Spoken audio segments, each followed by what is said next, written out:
അപ്പോൾ big boss ഒക്കെ കഴിഞ്ഞു, നമ്മുടെ ബിഗ് ബോസ് ഒക്കെ തീർന്നിരിക്കുകയാണ്. അതിൽ ഞാൻ കൂടുതലും കപ്പ് കിട്ടാൻ വേണ്ടി ആഗ്രഹിച്ച മനുഷ്യൻ ഷാനവാസൊക്കെയാണ് കേട്ടോ. എനിക്ക് മൂപ്പര ഏഷ്യാനെറ്റിൽ സീരിയൽ ചെയ്തുകൊണ്ടിരിക്കുമ്പോൾ തന്നെ ഭയങ്കര ആരാധകയാണ് ഞാൻ. ഷാനവാസ് ഖാൻ്റെ ഭയങ്കര എനിക്കിഷ്ടമാണ്. അപ്പോൾ ഞാൻ മൂപ്പര് ജയിക്കാൻ വേണ്ടിയിട്ടായിരുന്നു എനിക്കൊരു ആഗ്രഹം. പക്ഷെ അനു ജയിച്ചതിൽ സന്തോഷമില്ല എന്നല്ല, എങ്കിലും ഞാൻ ഉദ്ദേശിച്ചത് മൂപ്പരെയാണ്.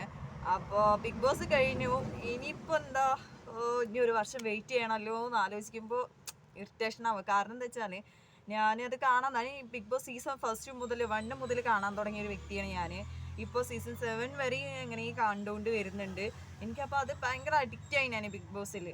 അത്രയ്ക്ക് ഇഷ്ടമാണ് എനിക്ക്. എന്താണെന്നറിയില്ല, അതെങ്ങനെയാണ്, ഒട്ടുമിക്ക ആൾക്കാർക്കും അങ്ങനെയാണെന്ന് തോന്നുന്നു. കാരണം മറ്റേ സീരിയലും സിനിമയിലും ഒക്കെ കണ്ടുവരുന്ന മനുഷ്യന്മാർ റിയലായിട്ട് അവരെ നമ്മൾ കാണുന്നത് ഇതിലാണ്, ഈ ബിഗ് ബോസിലാണ്. അപ്പോൾ അവരുടെ സ്വഭാവം ഒക്കെ മനസ്സിലാവണമെങ്കിൽ നമുക്ക് ബിഗ് ബോസിലാണ്. അപ്പോൾ അതായിരിക്കാം ചിലപ്പോൾ ഒരു പക്ഷേ അവരുടെ അടിയും കളിയും തമാശയും എല്ലാം അങ്ങോട്ട് ഭയങ്കരമായിട്ട് ഇഷ്ടമായിരുന്നു കേട്ടോ. എനിക്ക് ഭയങ്കര ഇഷ്ടമായിരുന്നു ബിഗ് ബോസ്. അപ്പോൾ ഇനിയിപ്പോൾ ഒരു വർഷം വെയിറ്റ് ചെയ്യണം. അതിന് വേണ്ടിയിട്ട് നമുക്ക് ഇനി അടുത്ത സീസൺ 8 വരുന്നത് വരെ വെയിറ്റ് ചെയ്യാം. അപ്പോൾ എനിക്ക് ഷാനവാസ്കാർക്ക് കപ്പ് കിട്ടാത്തതിൽ ഭയങ്കര ഒരു സങ്കടമുണ്ട് കേട്ടോ. അപ്പോൾ നിങ്ങൾക്ക് എങ്ങനെയാണ്, നിങ്ങൾ ആർക്ക് കപ്പ് കിട്ടണമെന്നാണോ ആഗ്രഹിച്ചത്, അവർക്ക് തന്നെയാണോ കിട്ടിയത് എന്നൊന്ന് കമൻറ്റ് ചെയ്യണം കേട്ടോ.